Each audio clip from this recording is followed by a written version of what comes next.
dipersembahkan oleh Luwak hitam baru, nggak kemanisan, mantap!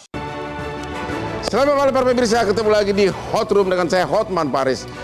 Bareskrim Mabes Polri berhasil menangkap sindikat judol besar-besaran.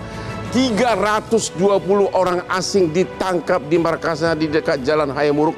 Bayangkan hanya beberapa ratus meter dari Istana Presiden Republik Indonesia. Ada apa sebegitu beraninya? Siapa yang salah di sini? Kenapa Menteri Komunikasi kita lengah? Apakah tim cyber kita memang sudah kurang canggih? Bagaimana dengan sistem keimigrasian? Apakah ada penyalahgunaan imigrasi? Inilah Hot Room, judul Global Ancaman Nasional.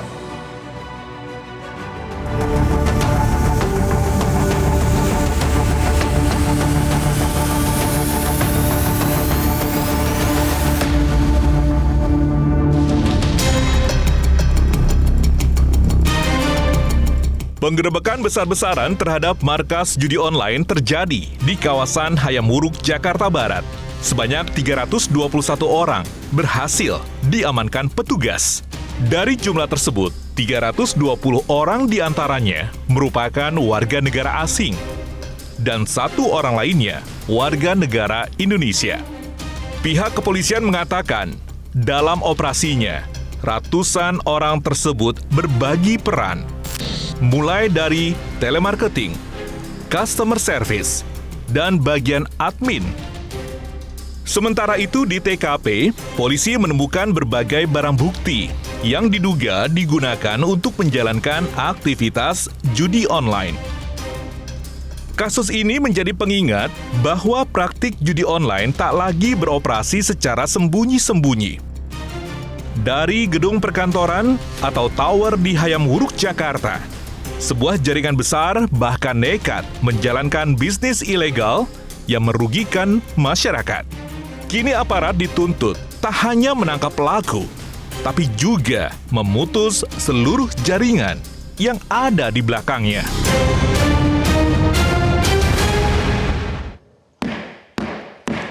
Selamat malam para pemirsa, saya kembali mengingatkan ada 2 orang sukses di negeri ini. Satu Bapak Presiden RI, beliau itu 25 tahun jadi klien saya. Hobi kami sama-sama renang, sama-sama minum kopi tiap pagi. Kopi luwak hitam premium, inilah kopinya Hotman tiap subuh.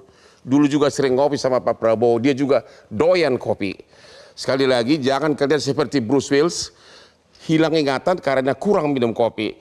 Contohlah Hotman, 43 tahun pengacara, ribuan kasus saya pegang, tetap daya ingatnya kuat. Kopi luwak hitam premium, 700 aspri saya hafal nama dan wajahnya. Mantap, aman di lambung. Pak Dirjen, yang kecolongan siapa nih Pak? Masa 320 orang memakai visa apa mereka bisa buka judi online besar-besaran cuma 200 meter dari Istana Presiden? Iya. Jadi sebenarnya gini Bang, kita jelaskan dulu bahwa kita mempunyai tugas dan fungsi. Tugas imigrasi itu sebenarnya ada 3. Kita satu menjaga pintu gerbang di screening awal, kemudian kita mengawasi orang asing yang masuk ke dalam, kemudian sampai dia keluar lagi. Nah kan yang dipertanyakan oleh Bang Hotman tadi, bagaimana fungsi kita di awal. Nah fungsi kita di awal itu adalah satu, ya kan, kita memastikan bahwa orang asing tersebut sepanjang dia tidak ada red notice, ya kan, tidak ada nota diplomatik, tidak ada catatan kriminal, ya, yang semuanya itu sebenarnya masuk ke dalam data-data kita, maka secara administratif pendekatan ke sana kita tidak bisa menolak. Ya. Nah, itu yang pertama. Barrier pertama di situ. Ya. Kemudian masuk ke kedua. Ketika dia masuk ke dalam, nah ini fungsi daripada kita untuk mengawasi orang asing tersebut. Ya. Nah, kita sudah punya aplikasi namanya aplikasi pengawasan orang asing yang terkoneksi juga dengan hotel-hotel dan lain sebagainya. Ya. Kita juga punya Pimpasa ya untuk untuk tim untuk mengawasi orang asing tersebut. Nah, inilah fungsi kita yang bekerja yang kedua, Bang. Jadi bahwa kejadian yang di Hayamuruk ini bukan berdiri sendiri sebenarnya. Ya. 2 hari sebelumnya Ya. itu kita Barreskrim ya di Hayamuruk ya 320 orang ya. Kemudian 2 hari sebelumnya imigrasi itu mengungkapkan yang di Batam, Bang. Ada 210 orang asing juga. 210 orang 210 di orang Batam? di Batam. Itu yang pertama. Ya. Kemudian 2 hari kemudian, besok harinya malah. Besok harinya kemudian dari tim Barreskrim mengungkapkan yang sama. Jadi sebenarnya Ya. 2 hal ini kita bisa dikatakan joint investigation. Oke. Kita melakukan joint investigation. Ya. Cuman untuk yang Batam kita yang lakukan penangkapan, penindakan, kemudian Barreskrim 1 hari kemudian melakukan hal tersebut. Nah, ini mereka bekerja baru range-nya 1 sampai 2 bulan. Ya. Jadi memang baru masuk ke sini yang kita sinyalir dan dapatkan beberapa bukti masuk ke dalam ini mereka ini veteran dari Kamboja, Bang. Veteran dari Kamboja. Jadi Oh, ya? veteran dari Kamboja ketika Tapi banyak orang Vietnam katanya. Iya, jadi kalau Kamboja itu mereka di Kamboja itu penyedia tempat. Jadi Oke. Kamboja penyedia tempat, isinya orang Vietnam, orang Myanmar, ada Filipina, orang Indonesia juga ada di sana. Jadi ketika mungkin Kamboja dirasa sudah tidak terlalu nyaman lagi tempat Ya. di sana, dia mencari tempat yang lain. Nah, Ya. salah satunya itu kita sinyalir ya adalah Indonesia destinasinya. Makanya deteksi dini yang kita lakukan pada saat itu adalah kita dapatkan. Jadi kalau kita rentet, Bang, sebulan 2 bulan ke belakang kita udah melakukan kurang lebih 5-6 penindakan. Ya. Ya kita udah di Bali, di Sukabumi, di Bogor juga kita lakukan penindakan. Ya ada 15-19 orang kurang lebih seperti itu. Dari situ kita lihat. Kemudian intelijen kita bekerja baru di Batam dan di Hayamuruk di Jakarta Barat. Total pakai visa kunjungan. Bermacam-macam, Am. Jadi Ya. kalau untuk yang ASEAN, negara ASEAN itu dia pakai bebas visa kunjungan, Bebas visa, ya. bebas visa kunjungan dan VOA kan, visa Ya. on arrival. Karena kan ASEAN ini kita kan menganut azas timbal balik resiprokal. Ya. Jadi dia bebas sebenarnya Bebas masuk, ya. masuk ke sini Ya. sepanjang nggak ada catatan hal itu kita nggak bisa tolak. Benar. Aturannya seperti itu memang Ya. kan gitu kan. Nah tinggal masalah pengawasan kita dan deteksi dini kita yang kemudian kita Ya. berlakukan seperti itu, Bang. Nanti apakah akan diproses pidana rencana atau dideportasi? Yang mana, Bang? Kalau yang 320 asing yang ini. 320 karena leadingnya adalah Barreskrim, kepolisian, maka pihak kepolisian. Tapi yang sepanjang yang komunikasi yang kita lakukan akan dilakukan pro justisia, akan dilakukan pidananya. Ya. Nah, terkait ada dugaan judi online, kan? Judi online seperti karena yang itu di situ. Tapi apabila ini kan masalah pembuktian kan, Bang Hotman, lawyer mungkin tahu, karena modus mereka itu ketika operatornya di negara Indonesia, korbannya di luar, Bang. Korbannya di luar, malah? Korbannya di luar. Bukan di Indonesia. Bukan di Indonesia. Jadi mereka selalu begitu. Ketika begitu ya? operatornya di Kamboja, korbannya di Indonesia. Oh, begitu. Jadi mereka menggunakan itu supaya apa? Oh, bukan korbannya bukan orang Indonesia. Bukan. Supaya apa? Pembuktiannya susah karena korban di mana-mana kan gitu. Oh, begitu. Jadi mereka modusnya seperti itu. Nah, ketika nanti di dalam satu titik atau satu fase kepolisian kesulitan untuk mengungkapkan karena harus mengkolek korban dan kurangnya alat bukti, kami siap di layer kedua, double layer dengan menggunakan instrumen undang-undang imigrasi, kita bisa melakukan upaya hukum pidana penyalahgunaan izin tinggal. Itu ancaman hukumannya juga 5 tahun. Terima kasih, Pak. Pak ahli cyber kita, Pak Tanujaya melalui Zoom. Halo Pak Tanujaya. Selamat malam. Selamat malam. Selamat malam teman-teman semua. Boleh Bapak ceritakan keahlian Bapak kok bisa ini kecolongan besar-besaran ini dari segi cyber kita? Di mana kelemahan cyber kita? Siapa yang lemah di sini? Sebenarnya ini kabar gembira, Bang Hotman. Kabar gembira. Kenapa saya bilang ini kabar gembira? Artinya koneksi internet Indonesia sudah cukup mumpuni untuk hosting aktivitas judi online. Bayangkan, 321 orang terkoneksi, satu orang 10 mega, pada saat yang bersamaan itu 3,2 giga kecepatannya. Dan itu 24 jam. Ya. Nah, kalau bisa tidak terdeteksi, harusnya itu jadi satu pertanyaan besar. Dan itu berjalan 2 bulan, itu jadi satu pertanyaan besar gitu loh. Tapi kita tetap apresiasi dari pihak kepolisian berhasil menangkap. Dan penangkapan ini harusnya menjadi satu harta karun forensik digital yang luar biasa, Bang. Kenapa? Karena artinya ada 321 komputer yang bisa diforensik, termasuk handphone-handphonenya, dan di sana bisa didapatkan banyak data. Contohnya apa?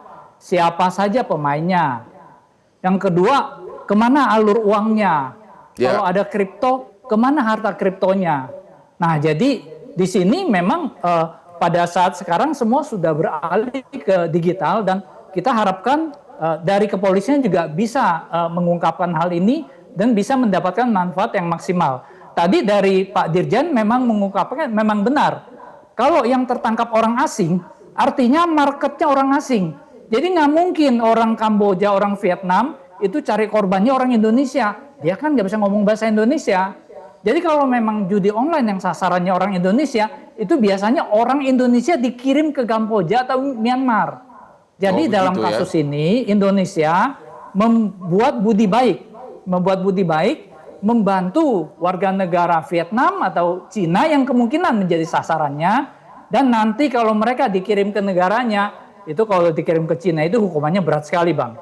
Jadi itu yang perlu menjadi catatan penting. Jadi untuk mendeteksinya gimana itu Pak? Sampai ratusan begini?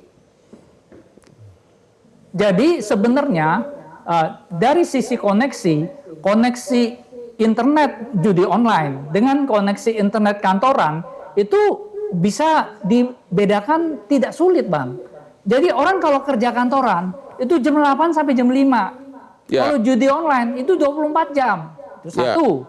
Yang kedua, koneksinya 3,2 giga non-stop 24 jam. Lalu koneksi judi online itu kecil-kecil, ada fingerprintnya, itu bisa ketahuan. Itu pertama.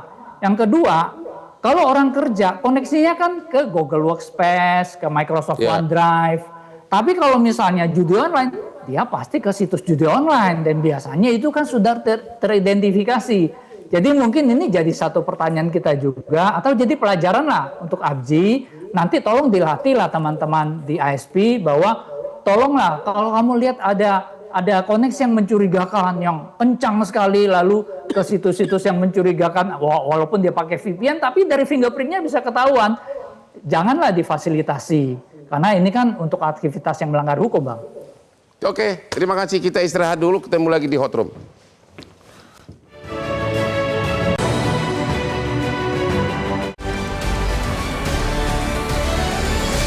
Dipersembahkan oleh Luak hitam baru, nggak kemanisan, mantap. Dipersembahkan oleh Luak hitam baru, nggak kemanisan, mantap. Ketemu lagi di Hot Room. Bapak mantan Kabar Eskrim tadi 320 di Jakarta orang asing. Tadi Pak Dirjen mengatakan di Batam 210. Jadi sudah itu aja udah 530. Ini kegagalan intelijen atau apa nih? Ya, pertama Pak Hotman, saya malam ini wajib ya mengucapkan penghargaan setingginya dan bersyukur kepada Barreskrim dan Polri dan kepada imigrasi ya. Atas kerjasama yang baik bisa mengungkap Batam, bisa mengungkap ini. Dan ini tadi dikatakan oleh pakar IT, ini harta karun. Yes. Mudah-mudahan dari sinilah terungkap nanti siapa yang ditunggu oleh masyarakat koordinatornya. Siapa bandarnya. Kemudian siapa penyandang dananya dan siapa backingnya. Kalau melihat semuanya adalah lokal Vietnam dan mana, kemungkinan besar murni asing ya? Ya ini Pak Hotman kan seorang pengacara, ahli pidana yang selalu menang dalam perkara. Ini alat bukti yang sudah sangat lengkap Pak. Saksinya juga pelaku ketangkap, bukti elektroniknya jaringan internet ketangkap, komputer ketangkap, HP ketangkap, duitnya ketangkap, kemudian rekeningnya juga ketahuan. Jadi mau lewat follow the money ketemu, mau lewat follow the information lewat IT ketemu, mau lewat keterangan saksi ketemu. Persoalannya tinggal keseriusan mengungkap ini. Mengapa saya katakan keseriusan? Judi online ini data PPATK Pak yang tidak bisa dibohongi, data elektronik tahun 2025 menyangkut uang 360 triliun Pak. Lebih besar dari MBG Pak. 360 triliun. Ini kue yang sangat menggiurkan. Dan nanti Pak Hotman pasti selaku pengacara kan bertanya, kenapa nggak ditutup? Apa sulit nutup ini? Tidak, lebih sulit nutup judi sabung ayam sama judi dadu. Judi ini kan fasilitasnya hanya 3. 1 rekening, kedua duit, ketiga jaringan internet. Salah satu diputus, koet lah dia, tamat. Apalagi salah 2, apalagi salah 3, rekening dibekukan, aliran dana dibekukan, internet diputus. Tapi melihat volume besarnya itu, kok kayaknya nggak segampang itu kok. Sampai berani 300 orang, 200 di Batam, itu artinya mereka merasa aman. Pertanyaan yang bagus sekali. Mereka merasa aman. Ini kaitannya mengapa mereka milih Indonesia. Nah, dia pantau 2025 dan sebelumnya kita memberantas judi online dengan merazia HP. Ini kan memalukan seluruh dunia. HP diperiksa berapa juta. Kan nggak berhasil. Padahal gampang benar memberantas ini. Kenapa? Ditutup atau diputus saja server atau apa bahasa beliau tadi tahu itu bahasanya. Katanya hanya 5. 5 ini diputus, tamat riwayatnya. Tetapi yang diputus selama ini bukan 5 ini, tetapi anaknya di sini yang berjuta-juta. Kalau ini diputus, yang ini tidak diputus, ya percuma.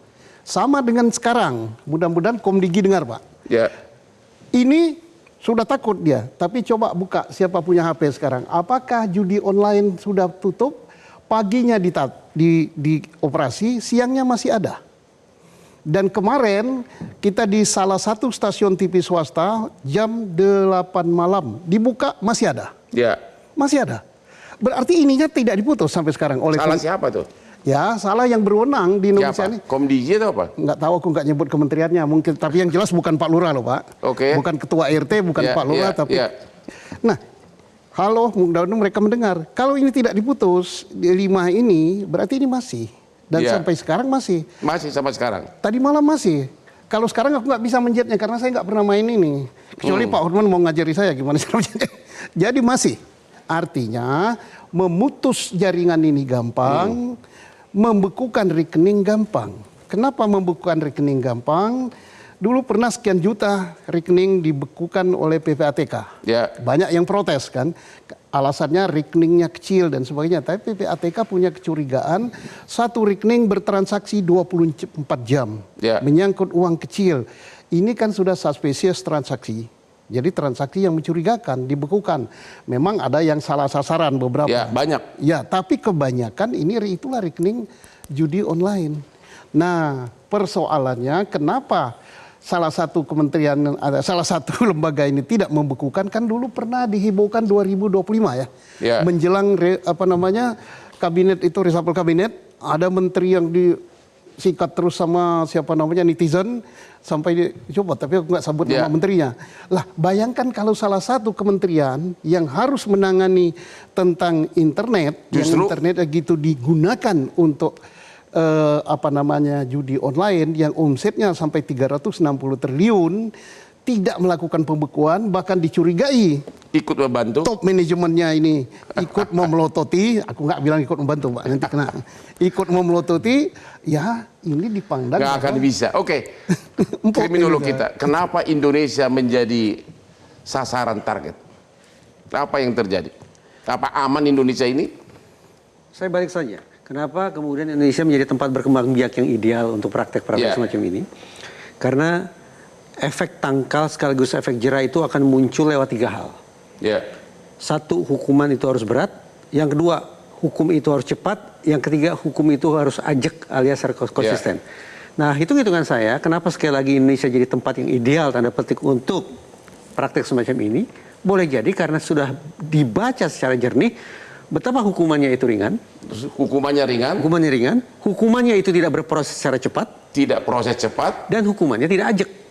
Oke. Tidak konsisten. Tidak konsisten. Nah, kalau 3 sifat yang menjadi dasar bekerjanya efek tangkal ini ternyata tidak hadir, Ya. maka memang sekali lagi hitung-hitungan di atas kertas inilah tempat yang ideal Begitu. untuk membangun bisnis jahat semacam ini. Ya, ya. Saya katakan bisnis jahat. Kenapa? Karena saya teracuni oleh alam berpikirnya Pak Susno. Ya. Tapi kalau saya mencoba konsekuen tentang bagaimana psikologi forensik membahas masalah ini, muncul kompleksitas. Ya. Bahwa judi dari sudut pandang psikologi tidak dilihat sebatas hitam atau putih semata. Ya. Haram, halal, legal, ilegal, pidana, bukan pidana, tidak seperti itu. Tapi ada gradasi. Mulai pertama, ada orang yang terlibat judi, termasuk bikin bisnis judi. Kenapa? Karena semata-mata untuk kepentingan rekreasi. Ya.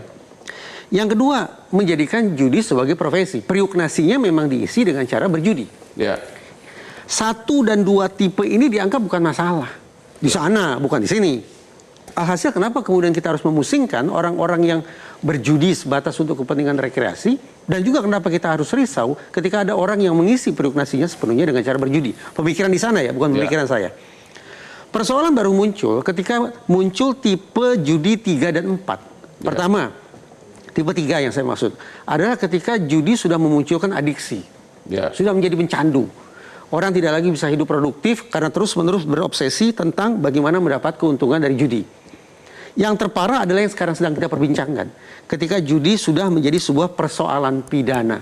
Ya. Hanya tipe 3 dan tipe 4 inilah sesungguhnya secara realistis negara sepatutnya hadir dan melakukan penindakan, sekali lagi dengan ancaman hukuman yang berat, hukumannya harus cepat, dan hukumannya harus konsisten. Anda rekomen orang ini harus dihukum berat di sini atau dideportasi? Sebaiknya bagaimana secara kriminolog? Kalau saya menganggap jangan-jangan masyarakat kita itu lebih berpotensi sebagai korban, bukan sebagai pebisnis. Mungkin tipologinya tidak begitu tepat, tetapi saya ingin katakan orang kita tampaknya akan lebih terkuras uangnya ketimbang kemudian memanfaatkan hasil bisnis judinya. Kalau apa yang saya bayangkan ini tepat, maka sungguh-sungguh saya berharap orang-orang ini dihukum beratnya di sini.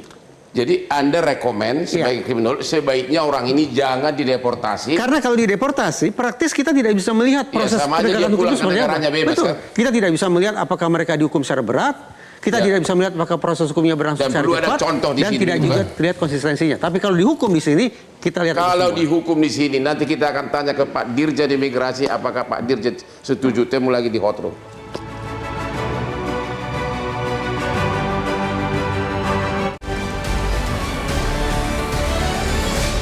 Dipersembahkan oleh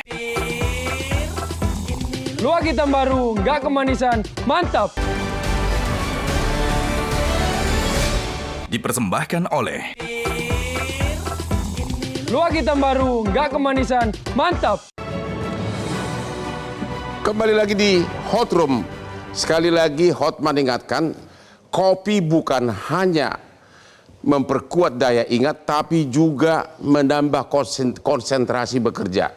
Hotman setiap mau kerja, setiap mau syuting, setiap mau dansa, agar jangan ngantuk, setiap mau sidang, kopi luwak hitam premium.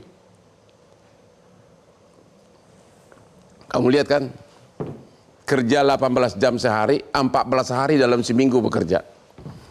Oke Pak Dirjen, memang ini lebih cenderung kewenangan dari kepolisian. Apakah seperti tadi kriminolog mengatakan harus dikasih contoh, kalau dia dipulangkan ya begitu enteng banget, apakah Bapak rekomen agar diproses pidana di sini, dihukum seberat-beratnya?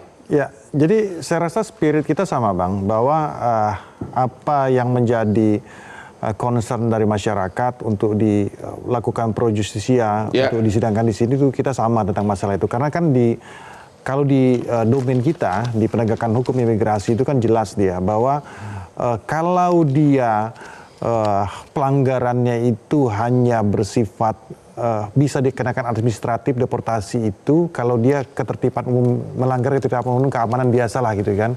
Tapi kalau dia udah bersifat sindikat, memang harus dilakukan upaya hukum pidana. Jadi itulah yang sedang dilakukan pada saat ini. Sponsor lokal sudah ada nggak ketahuan? Sudah. Orang Indonesia? Pasti Indonesia. Sebagian pasti Indonesia. Jadi sudah ada 14 perusahaan. 14 perusahaan Indonesia? 14 perusahaan yang menjadi sponsor. Sponsor apanya ya? Jadi kan visa turis kan, visa kunjungan kan tidak perlu sponsor. Khusus yang ITK yang dari warga negara Cina, dia masuk melalui menggunakan sponsor karena dia kan tidak bebas visa kan. Oh iya benar. Jadi dia menggunakan sponsor. Nah, sponsornya ada 14 perusahaan. Sudah ditangkap belum? Sedang diselidiki tapi kita sudah tahu, dan ada hubungan, ada 3 perusahaan itu yang menjadi sponsor di Hayam Wuruk, Jakarta Barat, dengan di Batam itu sama. Oh sama? Sama. Jadi untuk yang warga negara China. Jadi kita tidak hanya sampai di situ saja, kita sampai juga ke akarnya, ke atas untuk melihat keterkaitan sampai sejauh mana. Itu yang pertama. Jadi kedua, tadi saya ini kan menanggapi apa yang dikatakan oleh Bang Reza tadi, bahwa sebenarnya gejala ini sudah kita lihat. Saya, Bang, baru 43 hari menjabat sebagai Dirjen. Ya, tapi gejala ini sebelum saya menjabat kita sudah melihat juga, dan oleh karena itu tindakan yang kami lakukan pada saat ini adalah merupakan sinyal, merupakan alarm bagi mereka-mereka bahwa negara Indonesia bukan tempat yang aman dan nyaman. Selain Batam, Jakarta, tempat lain kemungkinan besar banyak? Ya, di Bali ada. Di Bali ada, apalagi di Bali ya. Di Bali tempat Abang sering dan saya itu ada. Di Bogor, di Sukabumi kita dapatkan juga. Kita dapatkan juga, mungkin tidak, tapi tidak dia sendiri-sendiri ya. Tapi kalau yang untuk yang Batam dan di Jakarta Barat ini ada sedikit kaitannya, terutama karena dia China kan. Jepang juga ada yang menggunakan itu, dari gangster dari Jepang juga ada. Tapi sepertinya tidak berkaitan dengan ini. Jadi kami sekali lagi pengen menegaskan bahwa ini deteksi dini dan alarm kita, sinyalemen keras kita kepada mereka-mereka bahwa daya tangkal kita melalui ini, kita melakukan penindakan. Indonesia bukan tempat yang aman, bukan tempat yang nyaman bagi para scammer-scammer ini. Yang berikutnya juga, kalau untuk yang di Jakarta Barat memang dia judi online lebih banyak. Cuman yang di Batam dia love scammer. Jadi dia nipu yang entah laki-laki entah perempuan, yang di korbannya dia pakai tipu daya ngerayu segala macam, mengalihkan uangnya melalui iming-iming forex dan trading dan sebagainya. Jadi modusnya macam-macam, tapi tetap aja menggunakan sarana digital seperti itu. Waduh, Pak ahli cyber kita, halo Pak ahli cyber kita, Pak Tanu Jaya, halo. Ya, jadi gimana mematikan ini semua? Ada nggak caranya agar bisa langsung dimatikan itu semua servernya itu? Pertanyaan ini sulit dijawab. Kenapa? Ibaratnya begini, kita lihat di Meksiko. Kita ambil contoh Meksiko. Bandar judi online, bandar narkoba tertangkap, lalu di penjara, ada yang dihukum mati, tetapi dalam waktu tidak berapa lama berganti. Ada gembong baru. Ini terjadi karena ada demand, lalu ada margin yang besar, lalu supply-nya akan otomatis menyesuaikan diri. Ini sama dengan judi online, Bang. Jadi kita tidak bisa mengharapkan bisa membasmi judi online ini 100%, itu tidak logis. Tapi kita bisa menekan semaksimal mungkin. Ya, itu yang bisa kita lakukan. Tetapi yang perlu disadari, judi online ini ibaratnya kalau di film Marvel itu dia Thanos. Kalau lawannya cuman Hulk, nggak bisa menang Hulknya. Ke polisi itu kayak Hulk, jago pukul. Atau lawannya Komdigi, Thor, pakai palu, nggak bakal menang. Lawannya siapa? Mereka harus bersatu. Siapa di situ? Harus ada Komdigi, ada kepolisian, ada PPATK OJK, ada Departemen Luar Negeri, harus ada Satgas. Jadi kita lihat beberapa tahun terakhir yang kemarin ada satgas yang dibawa koordinasi Kemenpolhukam dan itu cukup efektif. Tetapi sayangnya hari ini mungkin mulai tidak terlalu terdengar gaungnya gitu. Jadi itu yang kita perlu sadari. Dan solusi judi online ini bukan sprint atau lari menengah, ini adalah maraton, Bang. Kenapa? Karena untuk jarak pendeknya kita penindakan dengan kepolisian udah benar, ditangkap udah benar, dihukum seberat-beratnya saya setuju. Tetapi untuk jangka panjangnya itu yang kita harus pikirkan. Masyarakat harus kita bikin pinter, kita harus ada literasi digital dan literasi finansial. Jadi masyarakat supaya tahu, kamu kalau main judi online itu kamu tuh 2 kali bodoh. Kenapa 2 kali bodoh? Bodoh pertama, main judi aja tuh bodoh. Kamu pertaruhkan ke dalam kemungkinan.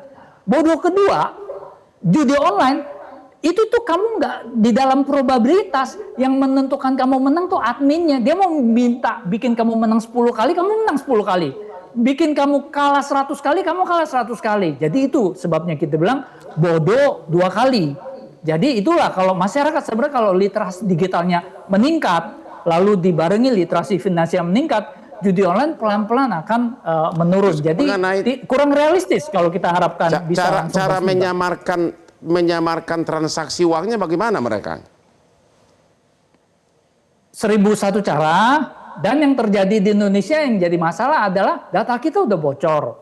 Lalu NIK dan KTP itu ada di mana-mana, tinggal di-download bisa dibeli. Lalu mereka buka rekening bodong. Abang cari di Google, beli rekening bodong Bank ABC, Bank BCD gitu. Langsung kita tinggal bayar 1 juta rupiah, kita dapat rekening bodong atas nama orang lain yang kartu ATM-nya udah siap. Jadi kalau kita lakukan transaksi tinggal masukkan ke situ, kalau udah tertangkap beli lagi rekening bodongnya, buang rekening lama. Jadi itu yang terjadi. Lalu sekarang mereka beralih ke aset kripto. Makanya kita bilang bahwa dengan kejadian hari ini banyak harta karun, Bang. Jadi kalau di komputer-komputer itu, kalau yang kripto, itu bisa didapatkan uangnya, dan semoga hal ini bisa menjadi perhatian dan bisa dimanfaatkan dengan maksimal. Terima kasih, Pak penyidik senior. Penyidik senior ini. Ternyata susah follow the money itu. Gimana itu, Bos? Minum kopi dulu, Pak. Minum kopi dulu. Kalau aku minum kopi, luak hitam, aku ingat semua jawabannya. Ya, gimana itu? Follow the money, nggak segampang itu follow the money. Follow the money paling gampang. Ya. Jadi jangan disuruh duit itu bergerak. Ya. Caranya apa? Dibekukan. Nah, siapa yang membekukan? Inilah kewenangan daripada perbankan. Di bawah. Tak disamarkan semuanya. Enggak, kan rekeningnya setiap bank ada yang tugas yang memantau rekening. Yang namanya untuk mengetahui apakah rekening ini underlying transaksinya benar apa enggak. Kemudian itu langsung dibekukan kan dari awal. Nah, tetapi yang lebih mujarab, kalau kripto gimana? Bagaimana bisa di-follow? Ada yang paling mengetahui, maka Bank Indonesia harus terlibat di sini. Kenapa Bank Indonesia? Karena kan semua alat transaksi itu yang ngatur Bank Indonesia. Kripto, kemudian apa dari Indonesia tuh Quiris, ya. Terus tapi perang judul ini sudah lama digambar-gemborkan. Kok malah sekarang menjadi raksasa? Kenapa itu? Karena 360 triliun. Cobalah kalau omsetnya hanya 2 juta ya habis dia. Karena 360 triliun. Ini kan saya katakan tadi, 1 matikan internetnya. 2 matikan aliran aliran matikan internet, sorenya buka lagi kata ahli kita tadi. Tidak dimatikan. Tanyalah, kemarin kita udah berbicara di satu masih hidup gitu ya? Masih hidup. Jadi kalau 5 ini dimatikan, ya kita matikan sekarang ini bukan ininya, tapi yang di sininya. Jadi dipamerkan kami sudah membukukan sekian, tapi yang ini tidak. Bahkan menurut yang kita pantau di medsos terhadap orang dari instansi yang ngawasi ini yang disidangkan, dia katakan dulu, kita kalau mau membekukan itu dikasih tahu dulu, ini akan dibekukan, nanti minggu depan kamu buka lagi, bekukan 10, buka 20, kan manusianya Pak. Jadi sepanjang manusia yang mengawasi ini, nah sampai hari ini saya katakan masih bisa orang ini, berarti ini kan belum beku. Instansi yang berwenang untuk membekukan ini, yang dicurigai untuk bermain ini, belum melakukan hal itu sampai kemarin malam. Nah, nggak tahu pagi ini. Kalau alat yang namanya internet yang terkait dengan untuk judi online ini mati, nggak bisa lagi. Jadi sampai hari ini menurut Pak Susno instansi yang berwenang dalam hal ini Kementerian Komunikasi belum mematikan internetnya. Belum mematikan apa namanya ini, internet atau server atau apa yang terkait Halo Pak dengan judi Menteri online. Komunikasi, agar dengar ini keluhannya Pak Susno. Temu lagi di Hot Room.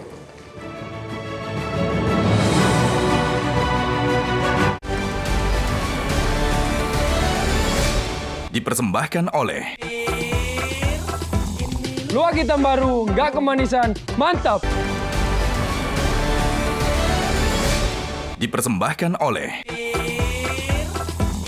Luwak hitam baru, nggak kemanisan, mantap.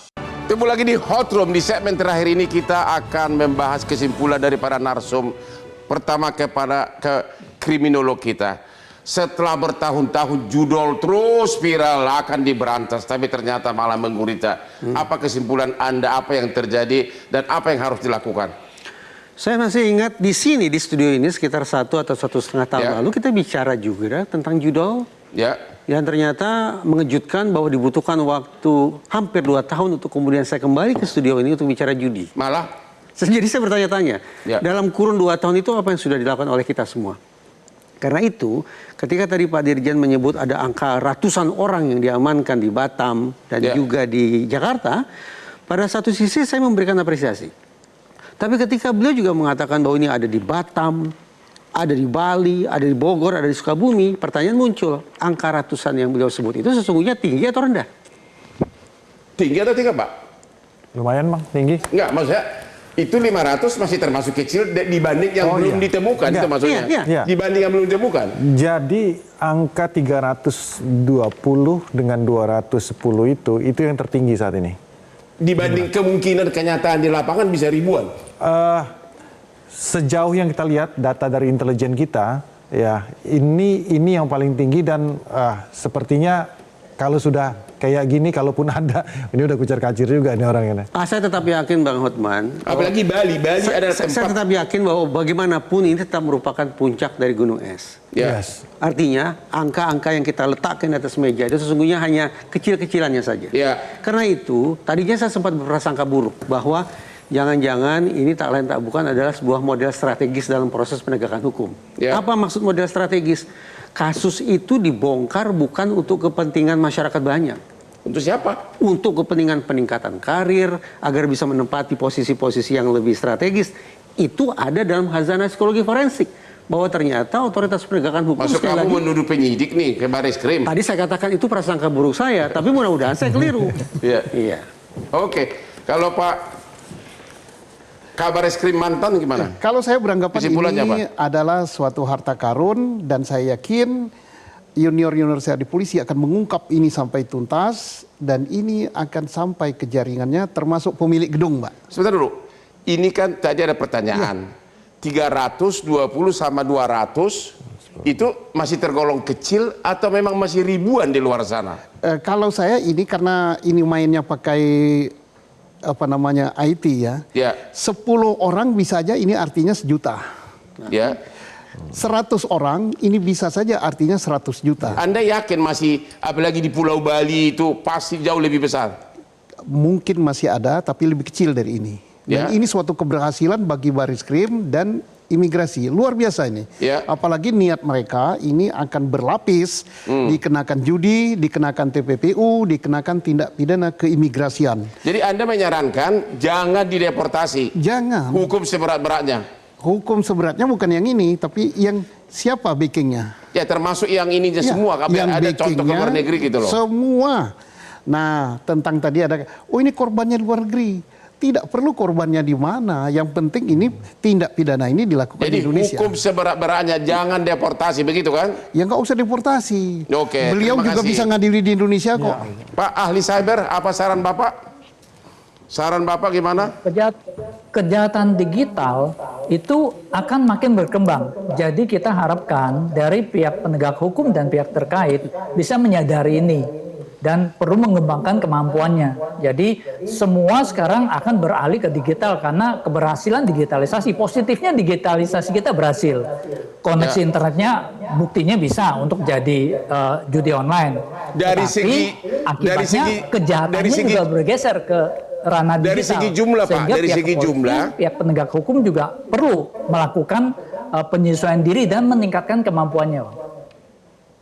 Dari segi jumlah, tadi kan 300, 200, kelihatannya sudah seolah-olah gede. Tapi jangan-jangan ada ribuan lagi di luar sana. Analisa saudara gimana? Harusnya tidak. Jadi yang kami lihat ini dari sisi IT ya, ini 321 ini luar biasa besar. 200 lebih yang di Batam itu mereka adalah peak butchering scammer. Itu di satu jadi tempat, dia pura-pura jadi pacar, itu, jadi apa? Itu masalahnya itu Pak hanya di satu tempat. Ya, berarti di tempat, apalagi di Bali. Bali adalah tempat paling nyaman untuk orang asing berkeliaran menyamar. Gimana Pak? Bali itu beda lagi, Bang. Bali itu mereka menipu orang Amerika, orang Barat. Jadi ini lain-lain nih. Yang di Hayamuruk ini khusus judi online. Yang di Batam itu adalah scammer, peak butchering. Lalu yang di Bali itu yang menyasar orang Barat. Jadi dia kalau untuk nipu orang Barat, dia pakai orang Barat karena dia butuh bahasanya. Nggak mungkin kamu nipu orang Indonesia pakai orang Vietnam gitu loh. Nggak mungkin kamu nipu orang Vietnam pakai orang Indonesia, dia nggak ngerti. Jadi itu dasar-dasar pemikiran, itu memang modus operandi seperti itu yang sudah terjadi. Oke, sekarang terakhir kepada Pak Dirjen Imigrasi. Apa planning berikutnya untuk orang-orang ini? Apakah ada pembicaraan dengan Barreskrim, mau diapain? Atau masih penyidikan atau bagaimana? Jadi gini Bang, kita sebenarnya dengan Barreskrim itu bukan sekali dua kali ini saja kita melakukan kerjasama. Jadi kita khususnya dengan Interpol tuh sudah sangat sering bekerja sama. Cuman mungkin ini menjadi titik balik kita kalau kita membuat satgas atau task force ya kan bersama, bukan hanya kami dari imigrasi dengan kepolisian tapi juga dengan Komdigi, dengan PPATK. Kita membuat ini sehingga oleh karena itu penyelesaiannya bisa dilakukan secara komprehensif.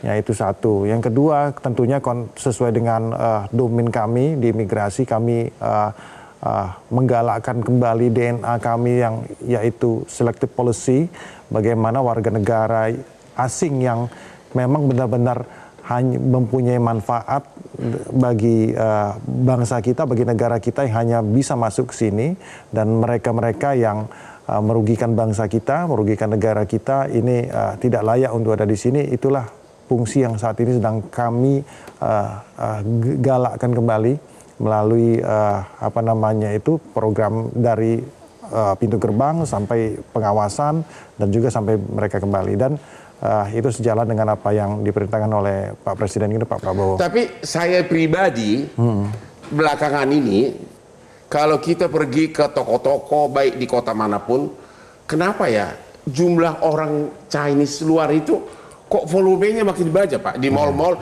mereka itu bisa kumpul 10 orang dengan penampilan bukan orang yang berkeahlian gitu loh. Kayak masih muda-muda, tampang biasa-biasa. Saya kemarin di Semarang begitu, di Pontianak, di mana-mana. Itu apa memang ada peningkatan visa masuk Pak? Kuris. Memang seperti itu Bang. Jadi memang saat ini kan, makanya saya bilang tadi kita menggalakkan selective policy. Kalau kemarin mungkin pendekatannya itu adalah pendekatan PNBP, ya kan, dengan visa, ya kan, ada uang masuk yang PNBP memang meningkat. Jadi ini tugas kami baru di sini untuk supaya PNBP tetap terjaga, tapi ya fungsi kami di sini menjaga kedaulatan keamanan dan kedaulatan ekonomi yang paling penting Bang.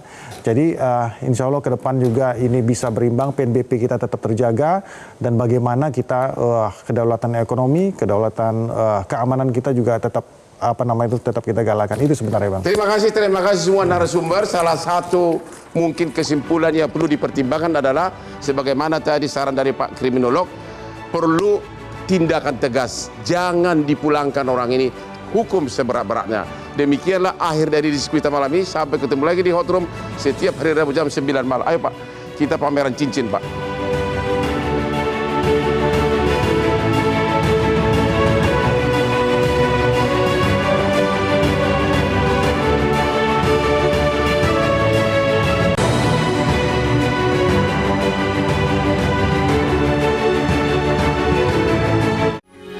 Metro TV.